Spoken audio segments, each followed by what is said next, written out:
지난주에는 인간에게 많은 문제가 왔다라고 하는 이야기를 나누었습니다. 원래 하나님이 인간을 지으셨을 때는 문제가 없는 존재였습니다. 하나님과 함께 할 수 있는 자였고, 하나님의 형상이었고, 하나님을 닮은 왕이었고, 하나님의 자녀였습니다. 이때는 어떤 문제도 없었습니다. 그런데 인간에게 문제가 왔습니다. 그 문제의 본질이 뭐냐는 것입니다. 인간의 숫자만큼 우리에게 문제가 있어요. 하지만 진짜 중요한 것은 그 문제의 본질이 뭐냐라고 하는 게 가장 중요합니다. 왜 중요하냐면 오늘 내용이 인간의 문제의 본질을 어떻게 보냐에 따라서 해결책이 달라지기 때문이에요. 정말로 인간의 문제가 죄 문제라고 하면 그 해결책은 예수 그리스도를 밖에 없어요. 그러나 인간의 문제가 정치 문제고 정치인의 문제라고 한다면 예수 그리스도가 답이 아니고 정치를 바꾸고 사람을 세우는 것이 답이 되겠죠. 우리에게 와 있는 문제, 내 문제가 무엇이냐에 따라서 붙잡는 게 달라지게 돼 있어요. 그래서 어떤 면에서 오늘 이 내용은 굉장히 중요한 내용이라고 볼 수 있습니다. 자, 1번에 하나님과 단절되어서 모든 문제가 왔다는 것입니다. 이게 성경이 우리에게 말하고 있는 내용입니다. 인간은 하나님과 함께 해야 되는 존재로 분명히 창조되었습니다. 그렇게 만들어졌습니다. 우리가 지난번에 살펴봤지만 창세기 1장 26절 27절에 보면 하나님의 형상대로 지음받았다고 했습니다. 이 하나님의 형상대로 지음받았다고는 가장 중요한 의미가 뭐냐면 하나님과 함께 해야 살 수 있는 존재라고 하는 의미인 거예요. 하나님과 함께 하도록 그렇게 창조되었다는 거죠. 그래서 물고기는 물 안에 살도록 창조된 것입니다. 인간은 하나님 안에 살도록 창조되었다는 거죠. 물고기가 물 안에 있을 때 행복하고 자유롭고 정상인 거예요.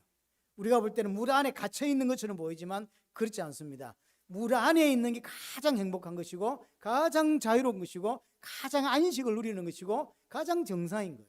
인간 또한 마찬가지입니다. 인간 또한 하나님 안에 살도록 창조되었기 때문에 하나님 안에 있는 것이 정상이고 하나님 안에 있는 것이 행복이고 하나님 안에 있을 때 안식을 누릴 수가 있는 거예요. 물고기가 물 떠나서 모든 문제 오다가 그 문제 속에서 고통받다가 죽죠. 인간 또한 마찬가지라는 것입니다. 인간은 하나님과 떠나서 하나님과 단절되고 나서 모든 문제 오고 그 모든 문제 속에서 고통받다가 죽게 되는 거예요. 그래서 인간의 문제는 뭐냐면 그 본질의 문제가 뭐냐면 하나님과 단절됐다고 하는 것이죠. 창세기 2장 7절에 보면 여호와 하나님이 땅의 흙으로 사람을 지어주고 생기를 그 코에 불어넣으시니 사람이 생명이 되었다라고 표현합니다. 여기서 가장 중요한 의미는 뭐냐면 인간은 아무리 하나님 형상이고 왕이고 그리스도를 방불케 하는 존재라 할지라도 하나님과 함께 해야만 그 축복을 누릴 수 있다고 하는 거예요. 연결되어 있어야 된다는 거죠. 연결되어 있을 때 그게 축복이 된다고 하는 것입니다. 인간은 하나님과 함께 해야 돼요. 그런데 하나님과 함께 해야 되는 인간이 하나님과 단절됨으로 말미암아 고통이 오고 결핍이 오는 것입니다. 하나님과 단절되면서 고통하고 결핍이 오고 수많은 문제를 겪다가 죽음에 처하게 되는 거죠. 이게 인간의 문제입니다. 그럼 왜 단절됐냔 말이에요. 인간의 문제가 하나님과 단절인데 왜 단절됐는가? 세 가지 때문이에요. 첫 번째가 죄입니다. 이사야 59장 2절에 오직 너희 죄악이 너희와 너희 하나님 사이를 갈라놓았다라고 하죠. 성경에서 우리에게 정확하게 하나님과 단절된 원인을 설명하는데 그게 뭐냐면 죄 때문이라는 거죠. 죄로 말미암아 하나님과 우리와의 사이가 갈라졌다라고 이야기합니다. 그래서 하나님께서 우리를 향하여 얼굴을 들지 않으신다라고 이야기를 하는 거예요. 왜냐? 하나님은 죄와 함께 할 수 없는 분입니다. 하나님은 거룩하시기 때문에 죄인과 함께 할 수가 없는 거죠. 그래서 죄 때문에 하나님과 단절된 거예요. 죄 때문에 하나님과 단절되었고 죄 때문에 단절됨으로 말미암아 모든 문제가 오게 된 것이죠. 그래서 베드로전서 1장 16절에 기록되었으되 내가 거룩하니 너희도 거룩할지어다라고 하죠. 하나님께서 이스라엘을 430년 만에 애굽에서 건져내셔서 강야로 놓게 하시고 이제 가나안을 향하여 가게 합니다. 그러면서 주신 메시지가 창세기, 출애굽기, 레위기거든요. 이제 다음 주부터 보게 되면 민수기 초반까지가 시내산에서 메시지를 받는 거고요. 민수기 후반부는 강약길을 걸어가면서 받은 메시지고요. 신명기는 거의 끝났을 때 이제 가나안 들어가기 직전에 모세가 해상을 하면서 과거를 해상하면서 설교 몇 편이라고 볼 수 있습니다. 그럼 그 중에 가장 중요한 게 뭐냐면 레위기의 핵심이 뭐냐면 거룩이에요. 너희가 거룩하라고 하죠. 왜냐 하나님이 거룩하시기 때문에. 그럼 거룩이라는 게 윤리도덕적으로 거룩해지고 하나님처럼 죄 안 짓고 그렇게 할 수 있는 게 거룩이냐? 그렇지 않아요. 거룩의 핵심은 뭐냐면 내가 어떤 존재였는지를 정확하게 아는 거예요. 레위기 전체를 통해서 말씀하고 싶은 건 뭐냐면 다른 게 아니요. 너희가 거룩하라고 하니까 윤리도덕적으로 세상에서 뭐랄까요? 그 손가락질 받지 않도록 그렇게 준비되어야 된다. 그 말이 아니에요. 여기서 하나님이 거룩하라고 하냐면 구별시키다는 뜻이고 구별된 자가 알아야 될 게 뭐냐면 내가 어떤 자였는지를 깨닫게 하는 거예요. 내 안에 어떤 죄가 들어있는지를 깨닫게 하는 거예요. 내 안에 애굽을 보여주는 거예요. 내 안에 여전히 사단의 존재가 있다는 사실을 보여주는 거예요. 그게 거룩이 출발점이에요. 우리는 거룩해질 수 없어요. 근데 하나님은 우리를 보고 거룩하라고 하는데 그 거룩의 핵심이 뭐냐면 내가 죄인이다라는 사실을 깨닫는 것이고 죄인이기 때문에 하나님의 은혜가 필요한 자다라고 깨닫는 거 그게 거룩이에요. 나는 정말로 예수 그리스도가 필요합니다 라고 깨닫는 게 거룩이지 윤리도덕적으로 거룩해지지 않는다니까요. 윤리도덕적으로 거룩해지면 새하늘 새 땅에 갈 수 있습니까? 아니요. 우리보다 훨씬 윤리도덕적으로 깨끗한 사람들이 이 땅에 많습니다. 하지만 그 사람들 새하늘 새 땅에 못 들어가죠. 왜냐하면 하나님 보실 때 거룩한 자가 아니기 때문이요. 하나님께서 거룩한 자를 어떻게 보십니까? 내가 죄인이라고 깨닫는 자, 나는 정말로 죄인이구나, 내 안에 애굽이 여전히 있구나 라고 깨닫는 자, 그 사람이 거룩한 것이고, 그렇기 때문에 나는 예수 그리스도가 필요하다라고 믿는 자, 그 사람을 하나님은 거룩하다고 보여주시는 거예요. 여러분들이 예배를 통해서 계속 설교를 듣고 말씀을 배우고 하면서 알아야 될 게 뭐냐면 딴 게 아니에요. 오늘 오전에도 11조 이야기하고 했는데 11조 하라고 하는 이야기가 아니에요. 안 해도 된다 그 말입니까? 그 이야기를 하고 있는 게 아니에요. 11조 하던 사람이든 안 하는 사람이든 내 자신을 깊이 보라는 거예요. 왜 안 하려고 할까요? 내 거라고 생각하니까, 아깝다고 생각하니까, 하나님이 내게 베풀어 주신 은혜가 어마어마한데 그걸 볼 줄 모르는 거예요. 그러니까 안 하고, 하는 사람도 가끔씩 안 하고 싶을 때가 있는 거예요. 욕심이 날 때가 있는 거죠. 아, 이거는 보너스로 받은 거니까 안 하고 싶다 이런 생각이 들 때가 있는 거예요. 그런 걸 통해서 나를 보게 만드는 거죠. 나의 믿음의 현주소를 보게 만드는 거예요. 내 안에 여전히 애굽이 남아있고, 내 안에 여전히 죄성이 남아있고, 내 안에 여전히 하나님을 사랑하지 않는 마음이 남아있고, 여전히 사단의 어떤 잔재들이 내 안에 남아있다는 걸 보여주는 게 성경인 것이지, 우리가 윤리도덕적으로 그렇게 해주고 우리가 세상 사람들이 와 하나님과 같다라고 말할 수 있는 그런 윤리도덕적으로 그렇게 지지 않아요. 그걸 거룩이라고 말하지 않습니다. 내가 죄인이라는 사실이 발견되어지고, 그래서 예수 그리스도의 은혜, 십자가의 은혜가 필요한 자라고 발견되어지는 거, 그게 거룩인 거예요. 그래서 죄 때문에 하나님과 단절되었다는 사실을 하나님은 깨닫기를 원하는 거죠. 창세기 2장 16절 17절을 보면 여호와 하나님이 그 사람에게 명하여 이르시되 동상 각종 나무의 열매는 네가 임의로 먹되, 그렇죠? 선악을 알게 하는 나무의 열매는 네가 먹지 말라. 네가 먹는 날엔 반드시 죽으리라 하시니라. 반드시 죽습니다. 히브리어로 하자면 죽으리라. 죽는다는 걸 두 번 썼어요. 반드시 죽는다고 하는 뜻이죠. 하나님이 인간과 언약을 맺은 거죠. 창세기 2장 16, 17절은 하나님과 맺은 언약의 내용입니다. 그런데 이 언약을 인간이 어기면서 죄를 짓게 된 거예요. 그럼 죄가 뭐냐? 딴 게 죄가 아니에요. 하나님과 맺은 언약을 어긴 거, 그게 죄입니다. 그래서 죄는 하나님과 맺은 언약을 어긴 것이고, 그 언약에 불순종한 것이 죄인 거죠. 언약에 순종한단 말은 무슨 말입니까? 하나님을 하나님으로 인정한다는 뜻이에요. 하나님으로 진짜로 믿는다면 순종할 수 있는 거죠. 그래서 하나님을 인정한다, 하나님을 믿는다, 하나님께 순종한다 같은 표현이에요. 그래서 아담이 순종한다는 뜻은 뭐냐면 하나님을 믿는다는 뜻이에요. 왜 믿습니까? 하나님을 인정하기 때문인 거죠. 자기 생각에는 하나님의 말씀이 좀 안 맞는 것 같아. 그럼에도 불구하고 순종한다는 이야기는 내 생각이 틀리고 하나님이 더 옳다라고 믿기 때문에 순종하는 거예요. 그렇죠? 그럼 반대로 불순종한다는 뜻은 무슨 말입니까? 하나님을 인정하지 않는 거죠. 내 생각이 더 옳다고 믿는 거예요. 하나님이 뭐라고 말했던, 어떻게 언약하셨던 내 생각이 더 옳다고 믿기 때문에 불순종하게 되는 거죠. 그래서 창세기 3장의 핵심이 뭐냐면 자기 중심적인 생각이에요. 하나님이 어떤 언약을 주셨어. 근데 그걸 100% 그냥 순종하기만 하면 돼. 순종도 어려운 게 아니었어요. 하지만 왜 불순종하냐면 내가 더 맞다고 생각하기 때문이죠. 자기 중심적인 사고. 그렇죠? 그게 죄의 핵심이에요, 사실은. 우상을 섬긴다고 하는 건 뭐냐면 내 생각에 옳다고 믿기 때문에 그렇게 하는 거예요. 그렇죠? 이렇게 하면 복받아 라고 생각을 하는 거죠. 그게 바로 창세기 3장의 죄의 내용과 동일한 것입니다. 자, 이 죄 때문에 결국은 불순종을 하게 되는 거죠. 창세기 3장 6절에 여자가 그 나무를 본즉 먹음직도 하고 보암직도 하고 지혜롭게 할 만큼 탐스럽기도 한 나무인지라 여자가 그 열매를 따먹고 자기와 함께 있는 남편으로 주매 그도 먹은지라. 하나님의 말씀을 믿지 못했죠. 하나님께서 먹지 말라라고 이야기했는데 믿지 못하는 거예요. 믿지 못하니까 불순종할 수밖에. 이게 죄라고 하는 거죠. 이 불순종하는 죄를 그래서 아담 하와가 지게 되는 거죠. 이것을 바울은 로마서 5장 19절에 한 사람이 순종하지 아니함으로 많은 사람이 죄인 된 것 같이 이 아담 하와의 불순종으로 인하여 앞으로 태어나는 모든 사람이 이 불순종 가운데 죄 가운데 태어나게 된 것이죠. 그래서 한 사람이 순종함으로 많은 사람이 또한 의인이 된다 그러죠. 예수 그리스도의 온전한 순종으로 말미암아 그 예수 그리스도 안에 들어온 모든 자가 순종했다라고 하나님 쳐주는 거예요. 나는 불순종했어요. 하지만 예수 그리스도 안에 있기 때문에 예수 그리스도가 정확하게 순종하시기 때문에 나의 불순종을 보지 않고 순종했다고 봐주시는 거예요. 그렇죠? 그게 믿음인 거예요.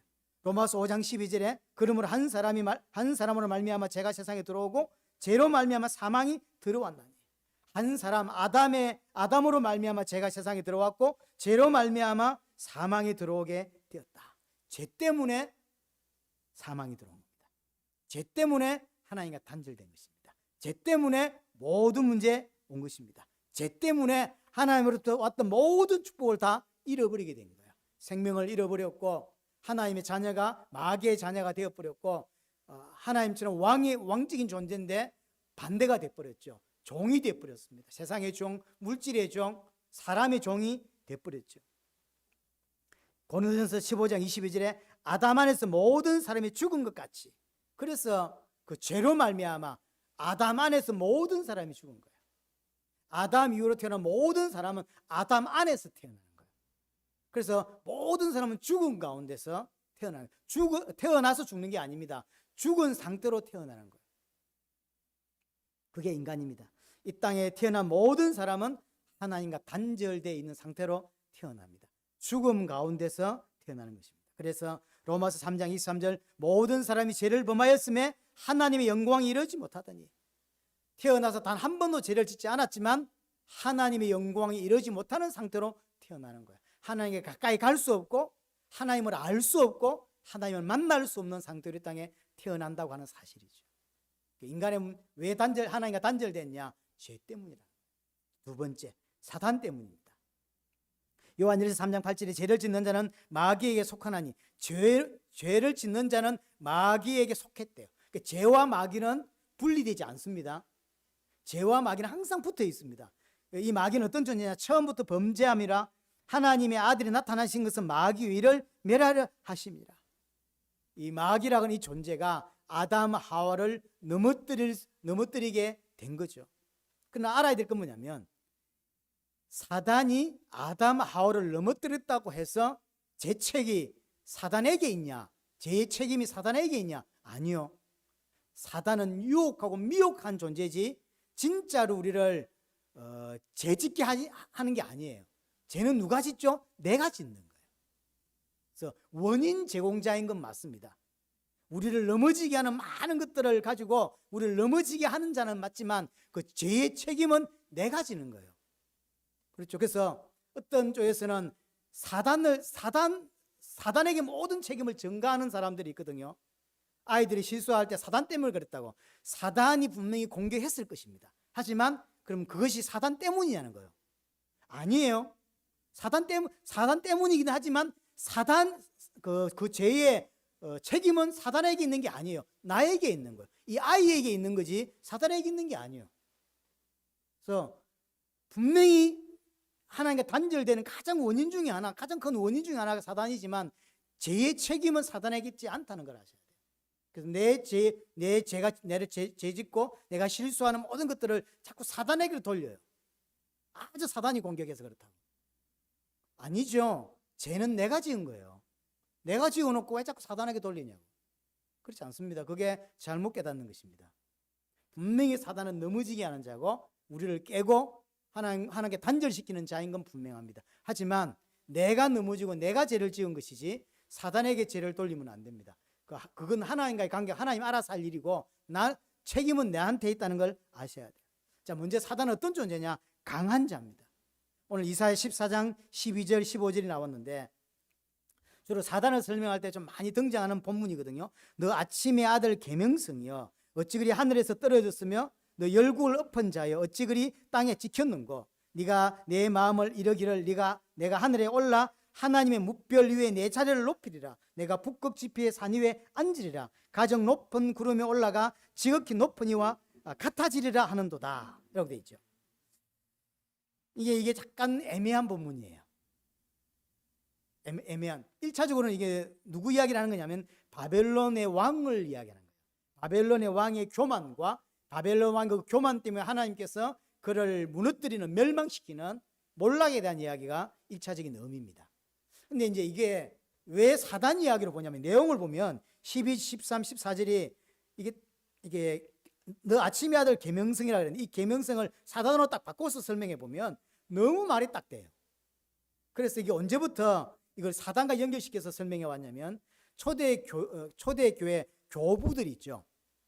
뭐 오르겐이라든가 이런 그 교부들 시대 때부터 사단과 연결시켜서 지금까지 설명을 해 왔습니다.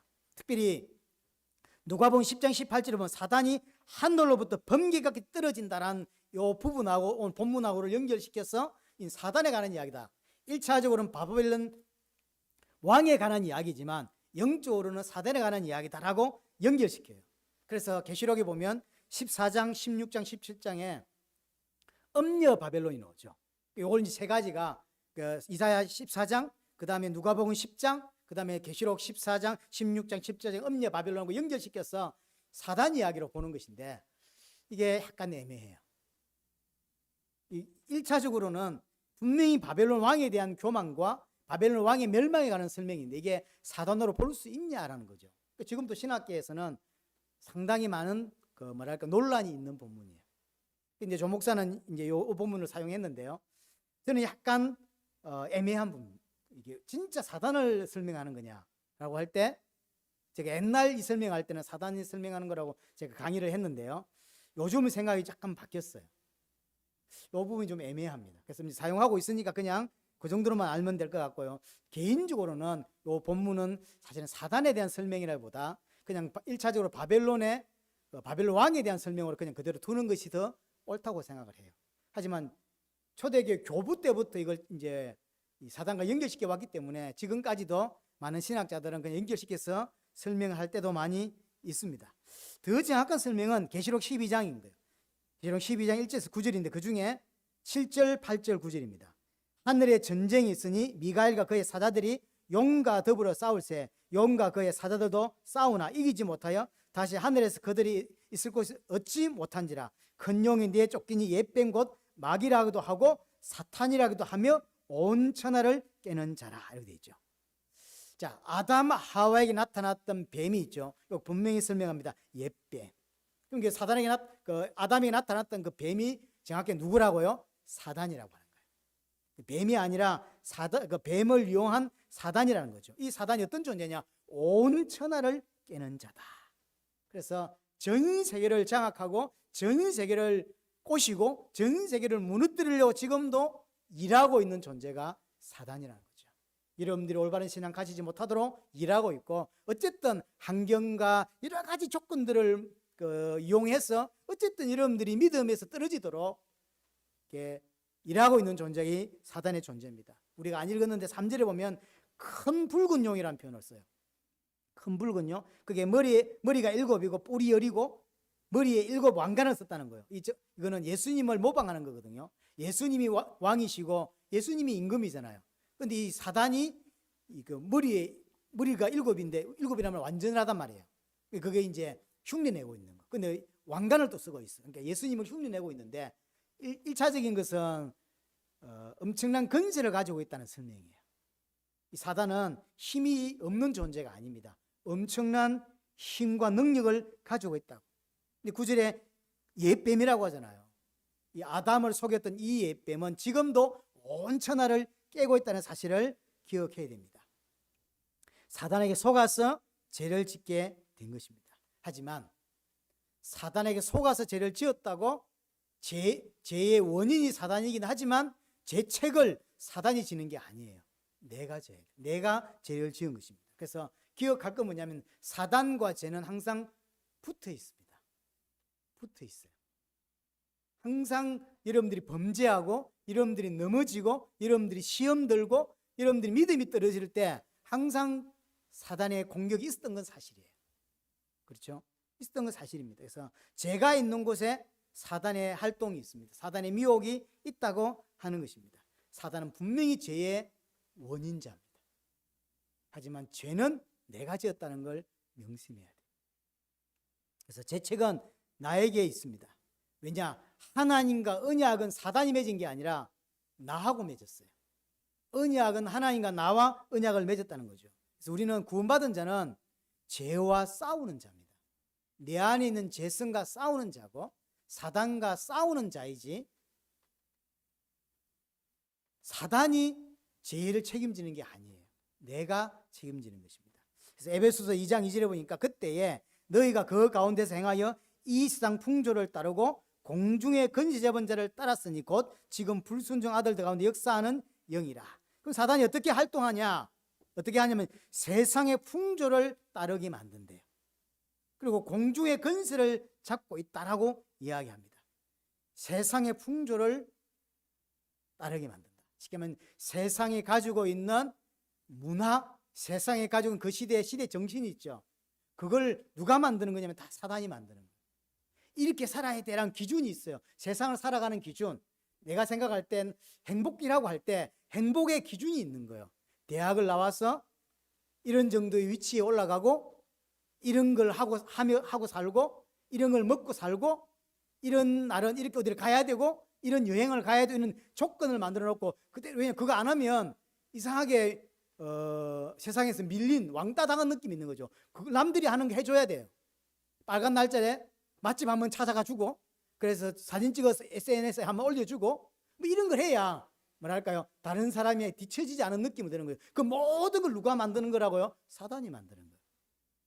그럼 그건 안 올리면 인간이 아닌가요? 맛집 안 가면 인간이 아닙니까? 안 행복한 겁니까? 근데 사람은 여기에 딱 맞춰 살아요. 그게 기준이에요. 그래서 남자는 힘 있고 똑똑해야 돼. 돈이 있어야 돼. 이런 기준을 설정해놓고 거기에 도달하지 않으면 불행하다고 생각하게 만들어요. 그래서 다른 사람을 짓밟고 다른 사람을 죽여서라도 그 자리에 올라가려고 하는 거죠. 여자는 무조건 머리 나빠도 돼. 무조건 이뻐야 돼. 이게 이제 기준이에요. 사람이 똑똑하고 아주 괜찮은데도 불구하고 안 이쁘니까 불행하다고 생각하는 거예요. 이게 사단이 만들어놓은 그 시대 정신이에요. 이게 문화라든가 그 시대 사람들의 사상이라든가 생각이라든가 이 모든 것들을 한마디로 풍조라고 말하는 거예요. 그게 따라가게 만드는 거예요. 그러면 자기는 사단을 섬긴다고 생각하지 않아요.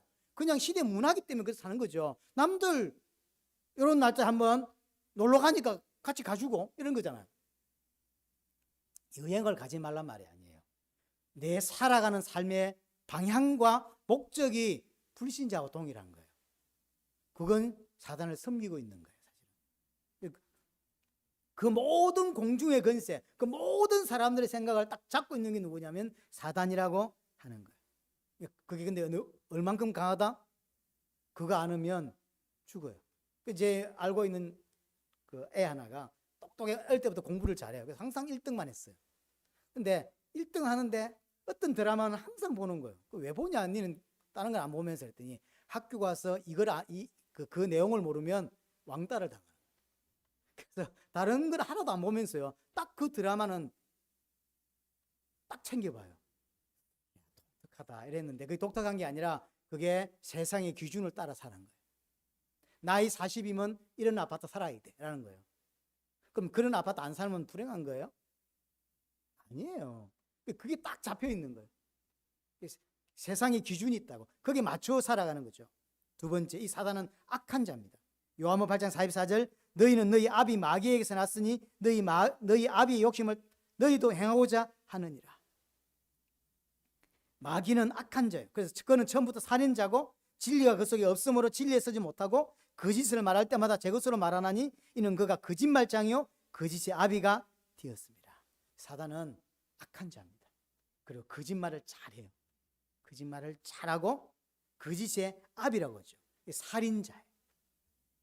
그래서 넘어뜨린다. 요한복음 10장 10절에 보면 도둑이 오는 것은 도둑질하고 죽이고 멸망시키는 것뿐이다. 도둑이 누굽니까? 사단이죠. 사단이 왜 우리 교회를 공격하고 여러분 개인을 자녀들을 공격하냐 하면 하나예요. 복 주려고 하는 게 아니란 말이에요. 넘어지게 하고 무너지게 하고 그 인생을 멸망으로 끌고 가기 위해서 하는 거죠. 그래서 악한 자라고 표현합니다. 악한 자예요. 교회 안에는 딴 거 하는 게 아닙니다. 성경의 핵심을 모르게 만들어요. 그래서 교회는 꾸준히 잘 다니면서 진짜 성경에서 설명하고 싶어하는 내용은 모르는 거죠. 그러면 망하겠죠. 그 사단이 하는 짓이 그거예요. 진짜 중요한 것만 모르고 복음만 모르도록. 저도 신학자들이 도움을 많이 받습니다만 요즘에는 이렇게까지 설명을 잘했는데 어떻게 복음을 모를 수가 있지? 이런 생각이 들 때가 있어요. 그래서 복음만 딱 모르게 만드는 거예요. 교회가 내게 복음을 설명해 주냐 하는 거예요. 교회 건물이나 분위기가 중요한 게 아니라 정말로 복음을 교회가 내게 설명해 줄 수 있냐. 이게 모든 것이 기준이에요, 사실. 그렇죠? 만약에 복음을 설명해 주지 않는 교회라면 위험한 거죠. 가깝다고 다니는 게 아니에요. 가깝다고 다니는 게 아니고 굉장히 위험한 신앙이죠. 내 죽고 사는 문제가 복음에 달려 있는데 그 복음을 설명해 주는 교회냐 안 해주는 교회냐. 그게 너무 중요한 거거든요. 요한일서 5장 19절에 또 아는 것은 우리는 하나님께 속하고 온 세상의 악한 자 안에 처한 것이며 온 세상이 악한 자 안에 속해 있대요. 중요합니다. 여러분들은 아닐지 몰라도 이 땅에 사는 거의 대부분의 사람들은 전부 다 이 악한 자 안에 속해 있어요. 악한 자가 만들어 놓은 그 문화에 그 다음에 기준에 따라 살아가고 우상을 섬기며 살아가는 거예요. 심지어 교회 다니는 사람조차도 자기가 만든 하나님을 하나님이라고 믿고 살아가는 시대란 말이에요. 근데 이제 더 중요한 거, 이 악한 자가, 강한 자가 세상의 임금이라는 거예요. 이게 문제입니다. 요한복음 12장 31절 이제 이 세상에 대한 심판이 이르렀으니 이는 세상의 임금이 쫓겨나리라. 누구 소리입니까? 사단을 말하는 거예요. 세상의 임금이에요. 세상 임금. 요한복음 16장 11절도 마찬가지로 세상 임금. 고린도후서 4장 4절 이 세상 신 그랬습니다. 그렇죠. 세상의 임금이라는 거예요. 이 말은 무슨 말일까? 장악하고 있다는 거죠. 장악하고 있다는 거예요. 그래서 에베소 2장 2절에 제가 말했잖아요. 세상의 풍조를 따라 살도록 딱 장악하고 있는 거예요. 세상 사람들의 기준, 세상 사람들의 가치관, 세상 사람들의 생각을 따라 살도록 만들어놨어요. 우상을 만들어 섬기게 하지 않아요. 그거는 특별한 종교에서는 그런 것이고 대부분은 우상 섬기지 않습니다. 그 형상 우상 안 섬긴다고. 하지만 교회 다니면서도 우상 숭배하도록 사단이 그렇게 일한단 말이에요.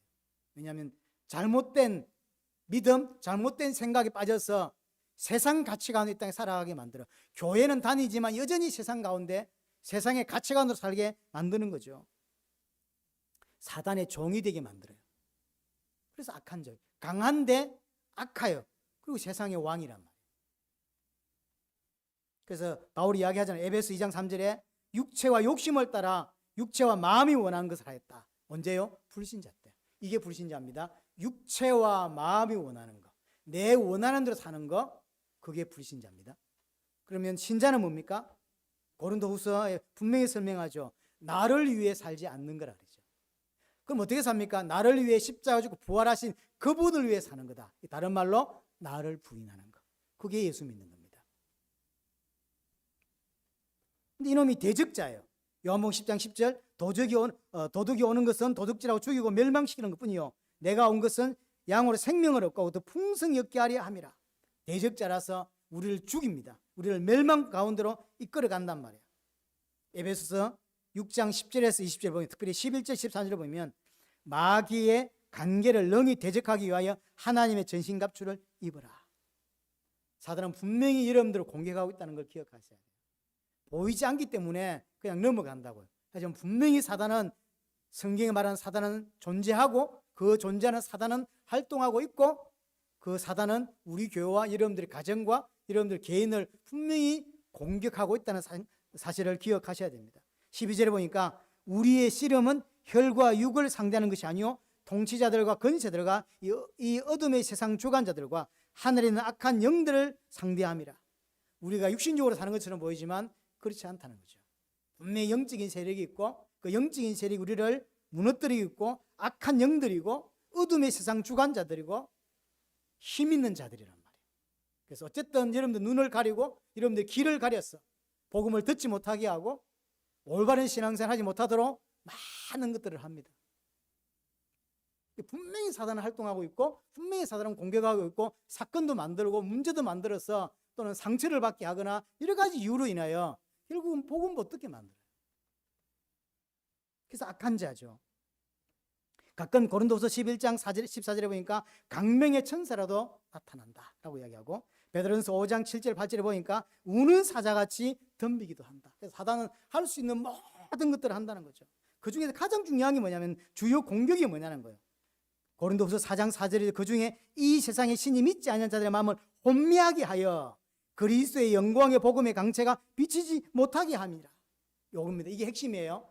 뭐 질병을 준다, 문제를 일으킨다, 사건을 준다, 뭐 어쩌다, 그 다 그런 서론이고요. 진짜 중요한 건 뭐냐면 이거예요. 이 본분이에요. 두 가지를 하거든요. 하나는 혼미하게 만들어서 눈과 귀를 가려요. 그래서 복음을 들어도 깨닫지 못하게 하는 게 사단의 활동이에요. 또 하나는 복음 자체를 변질시키는 거예요. 이게 사단의 활동입니다. 딴 거 없어요. 뭐 어떤 사람들이 뭐 귀신은 뭐 이렇게도 활동하고 저렇게도 활동하고 그래서 결박해야 되고 뭐 이 많은 이야기를 다 맞는 말일 겁니다. 하지만 진짜 중요한 건 뭐냐면 질병을 주든 뭘 주든 상관없이 결국은 사단의 목적은 뭐냐면, 귀신의 목적은 뭐냐면 딱 두 가지예요. 하나는 눈과 귀를 가리는 거예요. 눈과 귀를 가려서 복음을 못 알아듣게 하고, 또 하나는 복음 자체를 변질시켜요. 그래서 복음 아닌 것을 복음이라고 믿게 만든다고. 이게 사단의 주 활동입니다. 정리를 해보십시다. 인간이 너무 문제가 많습니다. 근데 왜 문제가 왔습니까? 하나님과 단절됨으로 모든 걸 잃어버렸기 때문에 문제가 왔어요. 그 문제는 왜 왔습니까? 세 가지 때문이라는 거죠. 죄 때문이에요. 왜 죄를 지었습니까? 사단의 활동 때문에, 사단의 미혹으로, 사단의 속임수 때문에. 사단의 속임수로 죄를 짓고 하나님과 단절된 거. 이게 인간의 문제의 본질입니다. 자, 그래서 결론은, 그러므로 인간의 문제의 본질이 뭐냐? 사단으로 인하여 범죄하여 하나님과 단절된 거. 제가 서론으로 말씀을 드렸죠. 오늘을 이야기를 어떻게 인식하냐에 따라서 모든 게 달라진다고. 진짜 인간 문제가 사단으로 인하여 죄를 지어서 하나님과 단절됨으로 모든 문제 왔냐? 그렇다면 예수 그리스도가 답이에요. 그렇죠? 예수 그리스도 십자가만이 답이라고. 그래서 이 사람은, 진짜 이렇게 믿는 사람은 믿음이 무너진다 할지라도, 문제가 있다 할지라도 예수 그리스도를 붙잡을 수밖에 없어요. 하지만 진짜 인간의 문제가 정치 문제라고 본다면 이 사람은 예수 그리스도를 붙잡을 수가 없는 거예요. 만약에 목사가 진짜 인생의 문제가 사단과 죄와 하나님과 단절된 거로 보이지 않고 정치 문제라고 보인다면 강단에서 말할 수밖에 없죠. 성경 본문을 이용해서 정치 이야기를 할 수밖에 없는 거예요. 왜냐? 인생의 문제는 정치 문제거든. 그래서 성경의 여러 가지 본문들을 잘 활용해서 정치 이야기를 해야 돼요. 왜냐? 인생 문제가 정치거든. 그러니까 사람은 본질이 뭐냐를 따라서 해답이 따라 나오는 거예요. 정말로 인생 문제가 건강 문제냐? 그럼 이 사람은 하는 이야기의 구활이 뭐겠죠? 건강 이야기인 거예요. 왜냐 인생 문제가 건강 문제이기 때문에 해답은 건강 조심해야 된다는 거죠. 인생 문제가 제 문제냐? 그러면 예수 그리스도가 될 수밖에 없는 거예요. 하지만 인생 문제가 정치 문제냐? 그러면 이 사람은 일평생 강단에서 또는 어떤 모임에서든지 정치 이야기를 할 수밖에 없는 거예요. 정치를 바꿔야 인생이 다 달라질 거니까. 뭘 어떻게 보냐에 따라서 그 해답은 바뀌는 거예요. 여러분들이 성경을 통해서 진짜 하나님이 여러분들의 주시는 인생의 문제가 뭐라고 보입니까? 정말로 제 문제입니까? 그 죄 때문에 하나님과 단절된 겁니까? 그렇다면 그거 해결할 수 있는 유일한 길은 예수 그리스도 십자가밖에 없어요. 그 예수 그리스도를 붙잡을 수밖에 없다고. 믿음이 약하든 강하든 내가 무너지든 뭐 여러 가지 였다 할지라도 그 사람은 오직 예수를 붙잡을 거라고, 십자가를 붙잡을 거라고. 하지만 그렇게 보지 않는다면, 여러분들이 교회를 오랫동안 다녔지만 여전히 인생 문제가 정치 문제라고 한다면 이 사람은 정치가 답이라고 믿는 거야. 그래서 성경을 가지고 정치 이야기를 할 수밖에 없는 것이고, 아니요, 그게 아니라 인생 문제는 질병 문제도 인생 문제는 육신 문제라고 본 사람은 그 사람은 예수 그리스도를 치유자로, 예수 그리스도 우리 질병 낫는 자로 소개할 수밖에 없을 것이고, 예수 믿으면 병 낫는다, 기적이 일어난다 라고 말할 수밖에 없는 것입니다. 여러분들은 인생 문제가 뭐로 보입니까? 성경은 인생 문제를 다른 문제 아니라고 이야기합니다. 수많은 문제, 인구의 숫자보다 더 많은 인생 문제가 이 땅에 존재하는데 그 문제의 진짜 핵심은 뭐냐면 사단으로 인하여 죄를 지었고 하나님과 단절된 게 진짜 인생 문제라고 이야기하는 것입니다. 그렇다면 우리의 답은 예수 그리스도 십자가일 수밖에 없는 것입니다.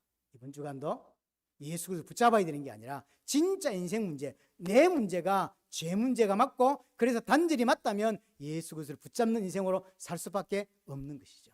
그 은혜가 여러분 있기를 바랍니다.